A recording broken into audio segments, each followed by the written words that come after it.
So today on the show, I am focused and talking about the greatest marathon in the world, the London Marathon. So it's now in its 46th edition, 26.2 mile race taking place on the 26th of April. And of course, the whole of London, the entire city, is gearing up and getting ready for it. Now, someone who's no stranger to the London Marathon is PT and wellness influencer Sarah Campus. It's great to have her back on BBC Radio London. She, in fact, is taking part in her third London Marathon. Sarah, it's great to have you in the studio again. Thank you so much for having me, Shay. It's great to be back. I remember last year, gosh, it's been like, 6 months, when you and I were quite literally tied to the hip with the 1,000-mile challenge for children in need, our three-legged race. And you took it in your stride, and I know why, because you are, honestly, I was saying to you off air, you're a superwoman, the amount that you do. You're a mum, you have 3 wonderful children, and running, wellness, it's a passion for you, isn't it? It's definitely a passion, and I absolutely love the fact that I'm inspiring not only community and others, but my family and my kids. Yes. For me, that is absolutely so important, and I absolutely love it. What were the kids cheering you on this weekend then? Tell us about that. They were cheering on my 5th solo high rocks. Wow. Which was sensational, dare I say. And 5th? I'm actually my 5th solo. It was crazy. I honestly, even I can't believe it myself. And I got a PB. Well, congratulations. Thank Some people you. might be thinking, well, hold on, what is a high rocks, or what is high rocks? Explain. So high rocks is a functional fitness challenge. Yeah. You do 8 1-kilometre runs, and in between each kilometre run, there's a different functional fitness test, shall we say. So it's something from 100 wall balls, where you squat down and throw a ball up against a target. Yeah. You do walking lunges, holding a 10 kilograms sandbag on your shoulders. Oh my gosh. Walking around, which we call farmer's carry, so holding two 16 kg dumbbells. It's a lot, and it's it really intense. is. It's very intense. Everyone thinks it's a running race. I don't think it's just a running race. I definitely think it is hybrid, so you've got your strength and your running. It's a lot. It's a lot, not just for the body, but for the mind as well. And that's definitely where I would go into the marathon as well. Well, I just mentioned you're gearing up, training for your 3rd London Marathon. My 3rd, yeah. However, you've also got London landmarks as well, haven't you? Talk to me about that. That's next weekend. Yes. I know, it's non-stop here. It's go. Literally, I know. Why sit down when you can move? True. So yes, so I did that. Yeah, high rocks yesterday.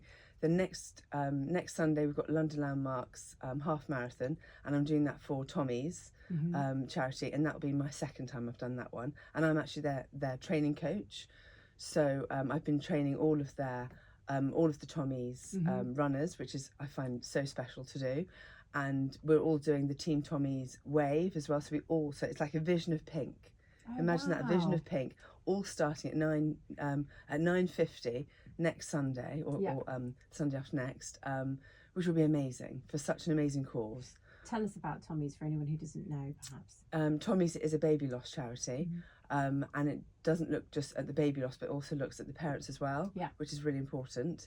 And being founder of London Mums Fitness, which is a platform to encourage all women to prioritise their health, it's really important, because I encounter a lot with women who have experienced miscarriage, who are trying to conceive, have lots of different journeys. So for me, it's really important, and the fact that I can run and work for a charity such as Tommy's, it's really important. And so, in amongst all of this, we are also exactly a month away from the London Marathon. I know. How are you feeling about that? I mean, some of our listeners might be thinking, you've taken on a little bit too much here. Or I know. Is that exactly how you want it to be? Yes, I mean, everything, when they say, you wait for a bus and the bus doesn't come, and then suddenly all the buses come. Yeah. It kind of feels like that. So, all the races, they sort of do just come together. I'm pleased it's in the order that it's in, with the high rocks having been first, with the strength element that's done. So now I'm focusing more on the running side.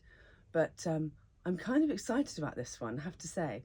My first one I did for Cardiomyopathy UK, and that was my first marathon I ever did. And it was an interesting journey, because I couldn't run for 7 of the 15 weeks because I got a stress fracture in my ankle. Okay. So that was quite something. So that was a journey in itself. So Yeah. the most I ever ran before my first marathon, for anyone listening, was 17 kilometres. So normally, in a marathon training journey, you normally get to about 34 kilometres. You never run the full distance in training ever. Yeah. Because your body, your heart, and the adrenaline on the day takes you for the final 10 kilometres roughly. Mm-hmm. So that was an amazing first journey, and I was really happy that I got to the start line basically, with learning to run again with with 4 weeks to go. And then last year I did it for children with cancer. Last year was so hot. It was hot. Wild. Everybody that I had the pleasure of speaking to at the finish line, I was there with the show.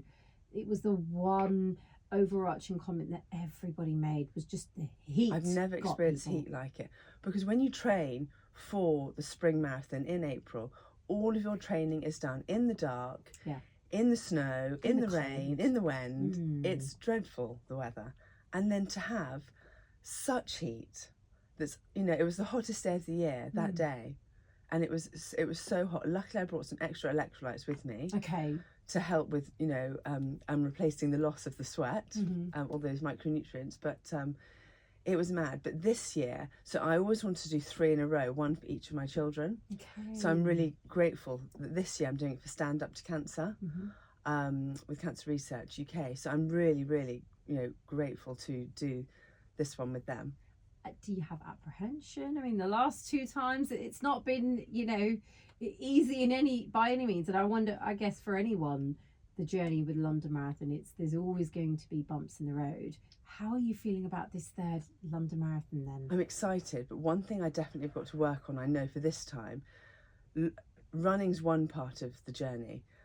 The other part is the mental side. Now, last year, my mindset went before halfway through. So I had half to get through, and I just didn't know how. So I really want to make sure that I can dig in deeper to my why, to why I'm doing this, the fact that I can move.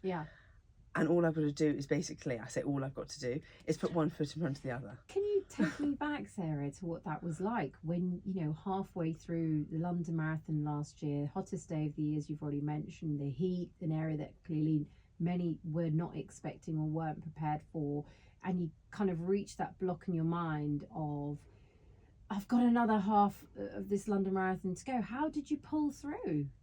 The crowd, I'm telling you now, the crowd on the second half, as you approach Tower Bridge, is incredible. It's electric. There is no marathon, that is like the London Marathon. The energy of the crowd is just amazing, and you just dig deep. You really have to just, your heart takes over. Normally, your heart takes over when you've got about 10k to go, but my heart had to take over way before that, because it was hard. And also it was quite busy, and lots of people have been saying how busy it was, and the streets of London aren't very wide, so it was very busy, and with the heat it's going to get hotter, but it happened. And you know what, I crossed the line, and I was just I've done a marathon, and I've done 2, and I'm about to do 3, so that in itself is amazing. It is huge. I'm going to be there on the day, so hopefully I get to see you at the finish line. That'd be so good. It'd be amazing to celebrate with you. Do you have maybe any tips, any tricks for anyone who's running the London Marathon for the first time? Or even if I flip that question on its head, if Sarah now could speak to Sarah 3 years ago, at the start line of the first, marathon ever, what would you want to say? I would say trust the process. Trust the process. If you've been following that training plan, continue to follow that training plan. It's there for a reason. Don't make up any runs that you've missed. If you need to cross train by going onto a bike instead of running, absolutely do that, and fuel yourself. Eat. Food is fuel. It's so powerful. I tell lots of people, you want to eat. Your carbs are so important for your energy. So eat the food. drink the water, and trust the process. And you just mentioned how busy London Marathon was last year. There's a whole debate going on right now with this consideration of a possible 2-day event for London Marathon. Do you welcome it or not? I'm not sure, if I'm completely honest. Why are you dubious about it? Because for me, it's all about that one day. It's about, the whole big thing of it just being one day. To do it over 2 days, I'm not sure if the buzz will go slightly. I see. That's my thing. Although obviously you'd be running the London Marathon on either day 1 or day 2. Yes. It's not split over the 2 days. Yes. But it just essentially allows for more people to partake in the London Marathon. That is true. That is true. So yes, we will raise a lot more money. Yeah. Which is fantastic, because at the end of the day, I think it's one of the highest fundraising events around, which is amazing. But in terms of the buzz, I'm not sure. But the fact of being able to raise more money, then let's have it. But I'm still yet to meet anyone who gets in a place on the ballot. I've never met anyone who's gotten in on the ballot. It's really difficult. This is the thing that a lot of people say. There's so many people that want to, and they never get the ballot. And then what do you do? And some people are waiting years. They are. And so in actuality, perhaps, but this is a solution to that issue. It could be, absolutely. But I think also going for a charity place, I love running for a charity. I absolutely love running for a charity because it makes your why even bigger and more powerful. And you do, in your training, it gives it a lot more purpose, I feel. Okay. Do you think running for charity, like in those moments when you're running the London Marathon, does it spur you on as well? 100%. The fact that I get to do this, the fact that I'm supporting, in this case, life-saving treatments, I think it's amazing, and I'm grateful that I get to do that and that I'm not in that position. Just finally, month to go, Sarah, 3rd London Marathon. You're doing 1 marathon each year, as you mentioned, for your 3 children. Are there any nerves at this point, or do you feel geared up for this? I'm kind of ready. I'm kind of ready to hit that start line. Yeah, I think I am ready to go. You're counting down the days, aren't you? Yes. Oh my goodness. Yeah, I'm in awe. I feel next weekend is the half training run, should we say, in inverted commas, and then bring it on. And you know what's really nice is that I've got lots of my run club who are doing it as well, which is really nice. So that has the the community side to it as well, which is really nice. So it's not just me doing it, and I'm not just doing it with Team Stand Up for Cancer. I'm doing it with my run club community as well, which is really nice. You've brought a lot of people together, and of course, I should say, as you were saying earlier, it's London Mums Fitness, isn't it? Yes. People can find you on social media. Yes, at Sarah Campus. At Sarah Campus. Sarah, so lovely having you back on the show. I look forward to seeing you at the finish line. I will definitely be there. 4 weeks. I will too, and I have no doubt that you will be. I'm sure with your family sparing on. Thanks again. Thank you so much, Shay.